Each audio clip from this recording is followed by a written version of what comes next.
నమస్తే, welcome to Legend TV. This is Banu. ఏదైతే బీఆర్ఎస్ సంబంధించిన ఎమ్మెల్సీ కవిత అసలు పార్టీ నుంచి బయటకు రాబోతా ఉందా, అసలు ఎందుకు 6 లెటర్లు నాన్నకు రాయాల్సి వచ్చింది అని చెప్పేసి కూడా ఒక పెద్ద ఎత్తున హాట్ టాపిక్ గా మారింది. నిజంగా పార్టీ మారబోతోంది, పార్టీ పెట్టబోతుందని చెప్పేసి కొందరు చెప్తున్నారు, మరికొందరు కాంగ్రెస్ లోకి వెళ్ళబోతోంది, కాంగ్రెస్ లోకి వెళ్ళగానే పిసిసి అధ్యక్ష పదవి ఇవ్వబోతా ఉన్నారు, ముఖ్యమంత్రి క్యాండిడేట్ ఆమె అని చెప్పేసి కూడా దీనికి సంబంధించి చెప్తారు. ఈ పూర్తి విషయాలు దీనికి సంబంధించి మాట్లాడే ప్రయత్నం చేద్దాం. మనతో పాటు విద్యార్థి ఏదైతే ఉస్మానియా యూనివర్సిటీ విద్యార్థి నాయకుడు శంకర్ అని ఉన్నారు. అన్న నమస్తే.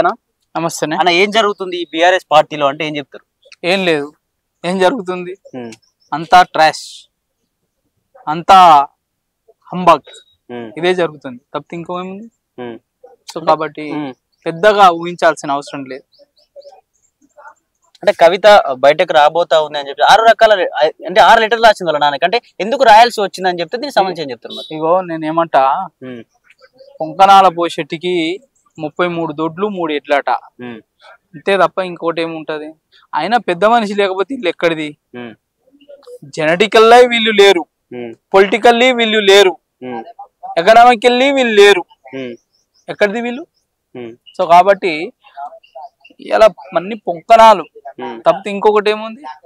నువ్వేం చేసినావు గుర్తుందా? నీ వెనక అంత దేవుని వెనక దయ్యాలు ఉన్నారు అన్నారు. నువ్వు దయ్యమా దేవుడివా? నువ్వు దేవుడి వెనక నువ్వు దయ్యమ్మా లేకపోతే నువ్వు పిల్ల దేవతవా? చెప్పు ప్రపంచానికి, చెప్పరాదు. ఎలా తిన్నింటి వాసాలు లెక్క పెడుతుంది. ఒకవేళ అది లెక్కనే నిజం అయితే తిన్నింటి వాసాలు లెక్క పెడుతుంది తప్పితే ఇంకొకటి ఏం లేదు. పార్టీ పెట్టి ఓ పొడిచి పడేస్తుందా, పీకి పడేస్తుందా? ఏం జరగదు. అంటే ఆల్రెడీ మేనిఫెస్టో కూడా రెడీ అయిపోయింది, సంబంధించి కండువా ప్లస్ పార్టీకి సంబంధించినటువంటి గుర్తులు అనేవి కూడా రెడీ అయిపోయినాయని చెప్పేసి సమాచారం అంతా. ఇప్పుడు టిఆర్ఎస్ పార్టీ నిర్మాణానికి ఏళ్ళు పట్టింది, అదే నిర్మించడానికి నిమిషాలు కావాలంట, చెడగొట్టడానికి క్షణాలు కావాలంట, చెడగొడుతుంది. ఆమె రైట్స్ ఆమెకు ఉన్నాయని ఫీల్ అవుతుంది అంతే. ఇంకా మరి ఆ రైట్స్ లలో ఉంటుందా కొట్టుకుపోతుందా చూడాలి. సో కాబట్టి ఇదంతా డ్రామా, కలవకుండా డ్రామా కంపెనీలో డ్రామా. అంటే కావాలనే తెలిసి జరుగుతుంది అనుకోవచ్చు. ఇటు కేసీఆర్ కావచ్చు, కేటీఆర్ కావచ్చు, కావాలని ఇట్లాంటివి కుటుంబ కలహాల వల్లనే ఇట్లా జరుగుతుంది అనుకోవచ్చాను. ఏమో చూడాలి, వెయిట్ అండ్ సీ. ఏం చెప్పగలుగుతాం? ఆడ జగన్ రెడ్డి కుటుంబంలో అదే జరిగింది కదా. సో మరి ఈడ జరుగుతుందేమో. నాకైతే జరుగుతుందనే ఒక నమ్మకం లేదు, ఎందుకంటే పెద్ద ఆయన బతికున్నాడు కదా, బతికుండగా జరుగుతుందనే నమ్మకం లేదు. సో కాబట్టి అదంతా డ్రామా నడుస్తుందని అనుకుంటున్నా. దీనికి సంబంధించి బీజేపీ ఎంపీ రఘునందరావు కూడా స్పందించిండు. నిజంగా పార్టీ పెట్టబోతోంది లేకపోతే కాంగ్రెస్ పార్టీలోకి వెళ్ళబోతోంది, నెక్స్ట్ పోగానే పిసిసి అధ్యక్షురాలు ఇవ్వబోతున్నారు, దీని వెనక మొత్తం రేవంత్ రెడ్డి నడిపిస్తున్నాడు అని చెప్పి రఘునందరావు కూడా దీనికి సంబంధించి మాట్లాడాడు. ఇప్పుడు ఇగో చేతగా నమ్మకాట చేష్టలు మెండు, చెల్లని రూపాయికి గీతలు మెండు అన్నట్టు ఈమెకు అన్ని చెల్లని రూపాయి. ఈమె ఏడవైనా గంతే, అడుగు పెట్టిందంటే భస్మాసుర పాదం, అది హస్తం కాదు పాదం, అది కథమే. ఎందుకంటే ఇలా అయ్యను కూలగొట్టుడు కాదు, అయ్య ప్రభుత్వాన్ని కూలగొట్టుడు కాదు, 3 ప్రభుత్వాలను కూలగొట్టింది. ఒక ప్రభుత్వం బాకీ ఉంది, 3 ప్రభుత్వాలు. టిఆర్ఎస్ కూలిపోయింది, గోవాలో పోయింది, తర్వాత ఢిల్లీలో పోయింది, ఇంకొక ప్రభుత్వం బాకీ ఉంది పంజాబ్.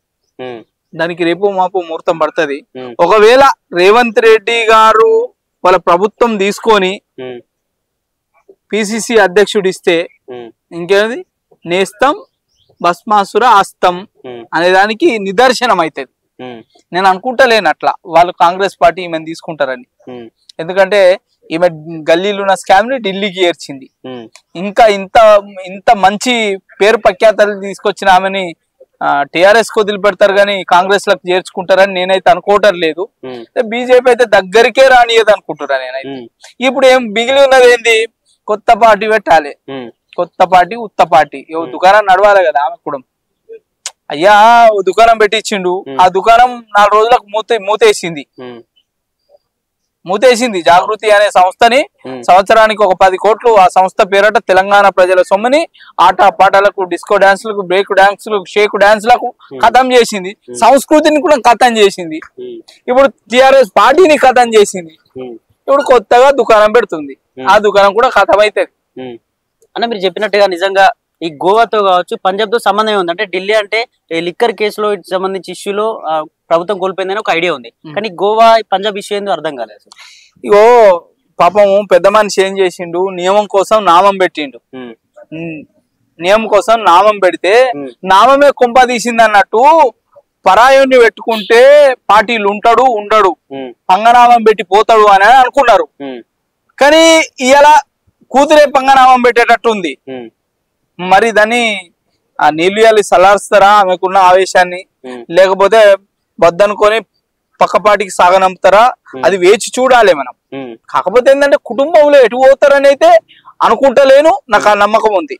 ఎటు ఓరు, వాళ్ళు కొట్లాడుకున్నా కలవకుంటూనే ఉంటారు, కలుస్తూ ఉంటారు. కాబట్టి మనం పెద్దగా ఆశ్చర్యపోవాల్సిన అవసరం లేదు. మళ్ళా దట్టు రాజకీయ అవతారం ఇచ్చిన రాజకీయ నాయకులు ఏ పార్టీలన్నా తిరగని, కానీ వాళ్ళ అధికారంలో ఉండాలి. ప్రజలుగా ఓటర్గానే ఉండాలి, రాజకీయ నాయకుడు రాజకీయ నాయకుడిగానే ఉండాలి. ఇదే జరుగుతుంది తప్ప ఇంకొకటి జరుగుతుందని ఊహించద్దు. మీరు ఊహించద్దు. మనము మోసపోతున్నాము, మనము మోసపోయేటోళ్ళము. ఇలా మోసం చేసేటోళ్ళు వాళ్ళు. కాబట్టి మనం పెద్దగా ఊహించాల్సిన అవసరం లేదు. అంటే కవిత ఏం చెప్తా ఉందంటే కేసీఆర్ గారి చుట్టూ రాసిన లేఖలు కావచ్చు, కోవట్లు ఉన్నారు, దయ్యాలు ఉన్నాయి నీ చుట్టూ, ఫస్ట్ వాళ్ళని పక్కకు జరిపితేనే నిజంగా మళ్ళీ బీఆర్ఎస్ ఫామ్ అయ్యే ఛాన్స్ ఉంటది, కార్యకర్తలందరికీ ఇబ్బందులు జరుగుతా ఉన్నాయి వీరి వల్ల అని చెప్తాను. అంటే ఎవరు ఆ కోవట్లు ఎవరు, దయ్యాలు ఎవరు అంటే ఏం చెప్తారు? నేను ఏమంటున్నా, ఇలా దేవుని చుట్టూ దయాలు ఉన్నదని అన్నది. దేవుని చుట్టూ దయాలు. మరి నువ్వేమైతావు ఫస్ట్ నువ్వు కాలిక్యులేట్ చేసుకో. నువ్వు ఏమైతావు అనేది కాలిక్యులేషన్ చేసుకో. ఆ తర్వాత నేను ఆయన్ని దేవుడను, తర్వాత నువ్వు దయ్యం అవుతావా, పిల్ల దేవత అవుతావా, ఏ దేవత అవుతావో నువ్వు కాలిక్యులేట్ చేసుకొని మిగతా వాళ్ళని నువ్వు హెచ్చరికలు చేయి. ఏదైనా ఉంటే పార్టీ సంస్థాగతంగా వాళ్ళు చూసుకుంటారు. నేను ఆయన బతికున్నాడు, దానికి అధ్యక్షుడు ఉన్నాడు. సరే మంచో చెడో లంగనో దొంగనో తాగుబోతో తిరుగుబోతో ఏం చేసిండో, తెలంగాణని మాత్రం తెలంగాణ ఉద్యమాన్ని ప్రజలలో ఉంచగలిగిండు. తెలంగాణని తేవడాని కోసం కొంత శ్రమను పెట్టగలిగిండు. ఎలా అది తెలంగాణ ప్రజల చైతన్యం చేయడానికి కొంత ఉపయోగపడ్డది ఆయన సేవలు. అంటే రాజకీయంగా ఎత్తుల మారి కాబట్టి తేగలిగిండు. కానీ తెలంగాణ తెచ్చిన తర్వాత మాత్రం కుటుంబాన్ని పక్కలేసుకొని అడ్మినిస్ట్రేషన్ మొత్తం సత్యనాశ్ చేసిండు.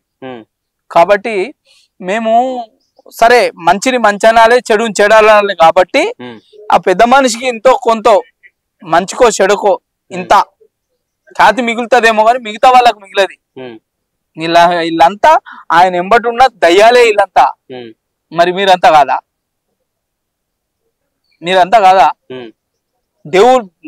దేవునికి దేవుళ్ళు లాంటి వాళ్ళని అందరు వదులుకున్నాడు. ఆయన కూడా సక్కటోడు కాదు. దేవునికి తోడు దేవుళ్ళ లాంటి వాళ్ళని వదులుకున్నాడు. మరి అట్లాంటప్పుడు ఇంకా కోవాటు లెవెల్ ఉన్నారు, అంతా మీరే ఉన్నారు. కాబట్టి ఇవన్నీ మాట్లాడుకుంటే మంచిది కాదు. మీ పార్టీని మీరు ఇంట్లో కూకుండి సక్కదిద్దుకొని చేయాలి. పార్టీని బర్బాద్ చేసుకొని బయట పడతారనుకో మీరే నష్టపోతారు. మాకేం నష్టం లేదు, మా ప్రజలకి కూడా ఏం నష్టం లేదు, మీకే నష్టం. ఎందుకంటే మీరు కలిసి ఉండాలి. మీరు తెలంగాణ ప్రజల మీద అధికారం తీసుకొని దోసుకు తింటూ ఉండాలి. ఇది మీ ఎత్తుగడ, మీ లక్ష్యం. అది నిలబెట్టుకోవాలంటే కూడి ఉండాలి. మాకు తెలుసు అది మిమ్మల్ని ఏం చేయాలి, ఎక్కడ ఉంచాలి అనే విషయం మాకు తెలుసు. సో ఇంకా ఆలోచన పెట్టుకోకుండా పార్టీలు పక్క పార్టీలు పెడితే ఏదో నేను వాట్సాప్ లో ఫేస్బుక్లలో పెద్ద పొగిడినట్టు నువ్వు ఫీల్డ్ మీదకి వస్తే నేను పెద్దగా పొగడరు, పట్టించుకోరు. నీ విలువ నువ్వు బయటికి వెళ్తే తెలుస్తుంది, ఎల్లుడు తెలుస్తుంది.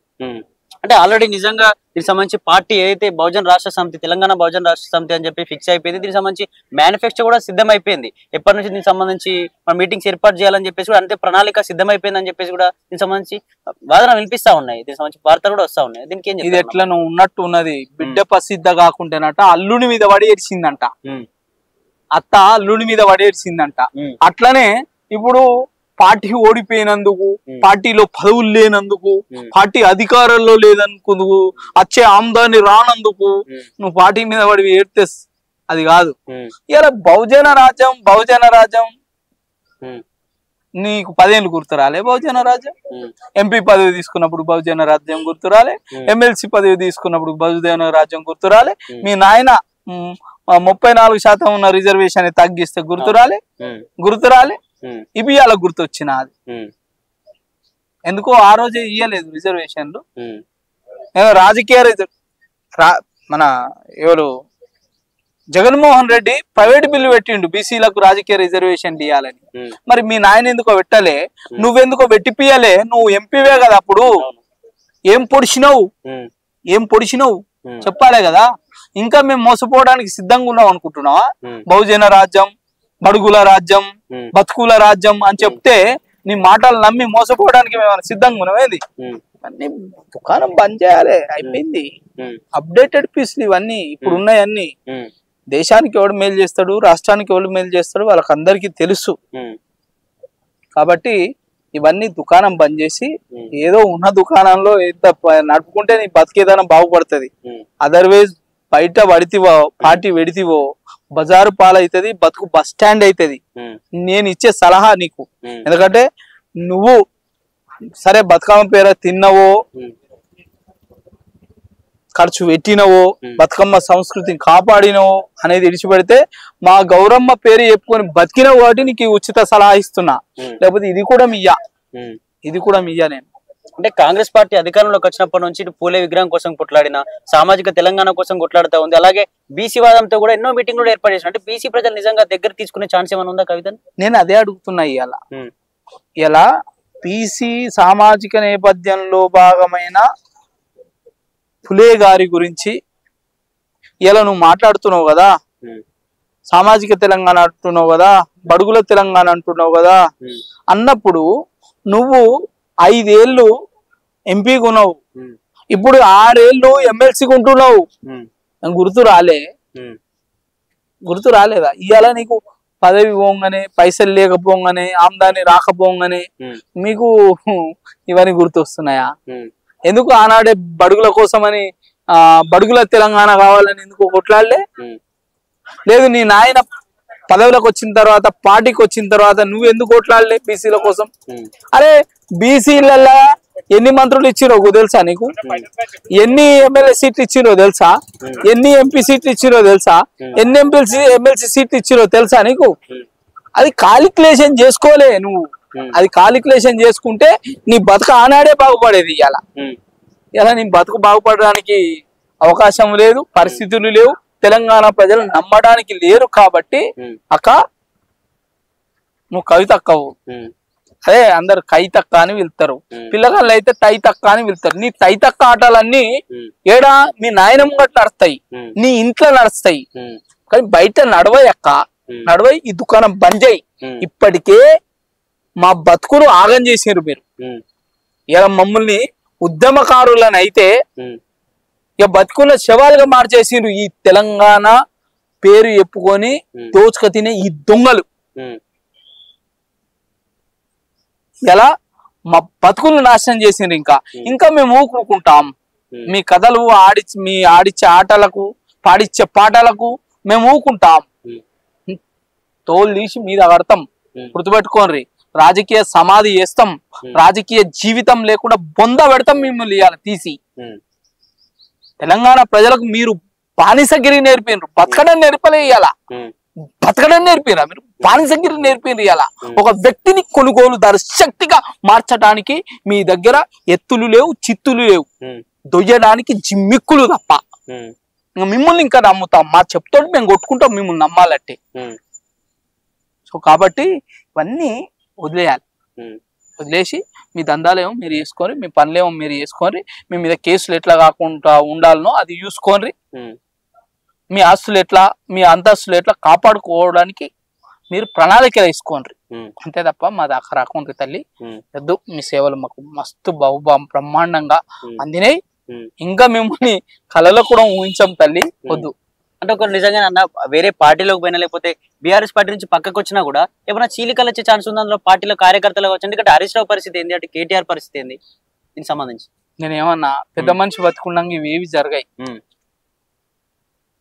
పెద్ద మనిషి ఎత్తులు జిత్తులు తెలంగాణ ఉద్యమానికి పనిచేసినాయి. తెలంగాణ ప్రభుత్వాన్ని 10 ఏళ్ళు పనికిరాని ప్రభుత్వం నడపడానికి పనిచేసినాయి. కానీ మంచి అడ్మినిస్ట్రేషన్ చేయడానికి నడపలే. కాబట్టి ఆ జిత్తులు మళ్ళా ఈ ఎత్తులకు పనిచేస్తాయి, ఈ రాజకీయ ఎత్తులకు పనిచేస్తాయి తప్ప. అందుకనే ఆ కుటుంబాన్ని విడిపోనియాడు, ఒక దగ్గర ఉంచుతాడు. వాళ్ళంతా ఈ బయటికి మాత్రం కొట్లాట కనిపిస్తుంది, లోపలంతా ఒకటే. నాకు తెలుసు కదా అదంతా.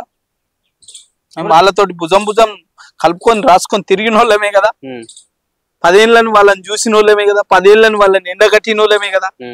కాబట్టి అంత ఈజీ ఉండదు. కాకపోతే ఒక పెద్ద బ్రహ్మాండమైన మార్పు వస్తుంది, గుర్తుపెట్టుకోండి. ఒక బ్రహ్మాండమైన మార్పు వస్తుంది.